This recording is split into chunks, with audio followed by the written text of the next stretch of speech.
Hi all, welcome to Cric Arena. India സമീപകാലത്ത് test ക്രിക്കറ്റിൽ മോശം പ്രകടനമാണ് നടത്തിക്കൊണ്ടിരിക്കുന്നത്. ന്യൂസിലാൻഡിനോട് സ്വന്തം നാട്ടിൽ വെച്ചുകൊണ്ട് 3 ടെസ്റ്റ് മത്സരങ്ങൾ ഇന്ത്യ പരാജയപ്പെട്ടിരുന്നു. അതിനുശേഷം BGT സീരീസും ഇന്ത്യക്ക് 10 വർഷത്തിന് ശേഷം ആദ്യമായി നഷ്ടമായി.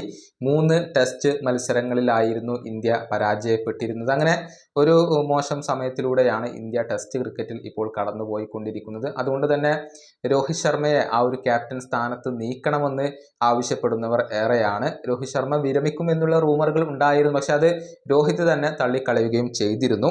ഏതായാലും ടെസ്റ്റ് ക്രിക്കറ്റിലെ ക്യാപ്റ്റൻസിയെ കുറിച്ച് രോഹിത് ശർമ്മ ഇപ്പോൾ സംസാരിച്ചിട്ടുണ്ട്. അതായത് താനും ധോണിയും കോഹ്ലിയും അതുപോലെ തന്നെ ബുംറയും ഒക്കെ ഈ ഒരു ടെസ്റ്റ് ക്യാപ്റ്റൻസി നേടിയെടുത്തതാണ് എന്നാണ് രോഹിത് പറഞ്ഞിട്ടുള്ളത്. ഇന്ത്യയുടെ ഭാവിയിലെ ക്യാപ്റ്റൻ ആവണമെങ്കിൽ അത് മുന്നിലേക്ക് വെച്ച് നീട്ടി നൽകില്ലെന്നും അത് നേടിയെടുക്കണമെന്നുമാണ് രോഹിത് ഇപ്പോൾ വ്യക്തമാക്കിയിട്ടുള്ളത്. അദ്ദേഹം സ്റ്റാർ സ്പോർട്സിനോട് സംസാരിക്കുകയായിരുന്നു. രോഹിത്തിന്റെ വാക്കുകൾ ഇങ്ങനെയാണ്: ടെസ്റ്റ് ക്രിക്കറ്റിൽ ഇന്ത്യൻ ടീമിന്റെ ക്യാപ്റ്റൻ ആവാൻ ആർക്കാണ് യോഗ്യത എന്നത് പറയാൻ ബുദ്ധിമുട്ടാണ്. തീർച്ചയായും ഇവിടെ ഒരുപാട് താരങ്ങൾ ഉണ്ട്, പക്ഷെ അവർ എല്ലാവരും ഈ സ്ഥാനത്തിന്റെ പ്രാധാന്യം മനസ്സിലാക്കണം എന്നാണ് ഞാൻ ആഗ്രഹിക്കുന്നത്. അവർ ഈ ക്യാപ്റ്റൻ സ്ഥാനം നേടിയെടുക്കട്ടെ. ഞാനും ധോണിയും കോഹ്ലിയും ബുംറയും ഒക്കെ ഈ സ്ഥാനം നേടിയെടുത്തവരാണ്. ആർക്കും ഇത് പ്ലേറ്റിൽ വെച്ച് നീട്ടിക്കൊണ്ട് ലഭിച്ചതല്ല.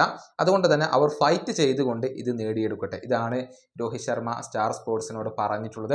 ഏതായാലും വരുന്ന WTC ഫൈനലിന് യോഗ്യത നേടാൻ ഇന്ത്യക്ക് കഴിഞ്ഞിട്ടില്ല. ഓസ്ട്രേലിയയും സൗത്ത് ആഫ്രിക്കയും തമ്മിലാണ് ആ ഒരു കിരീടത്തിന് വേണ്ടി പോരാടുക. ഇനിയിപ്പോൾ ഇന്ത്യയെ സംബന്ധിച്ചിടത്തോളം T20 മത്സരങ്ങളും ഏകദിന മത്സരങ്ങളുമാണ് കാത്തിരിക്കുന്നത്. ചാമ്പ്യൻസ് ട്രോഫി അവിടെയുണ്ട്. ഇംഗ്ലണ്ടിനെതിരെയാണ് ഇനി അടുത്ത ടെസ്റ്റ് പരമ്പര കളിക്കുക. അതിനി 5 മാസത്തോളം അവശേഷിക്കുന്നുമുണ്ട്. ഈ വീഡിയോയുടെ അവസാനിപ്പിക്കുന്നു. അടുത്ത വീഡിയോയുമായി വീണ്ടും കാണാം.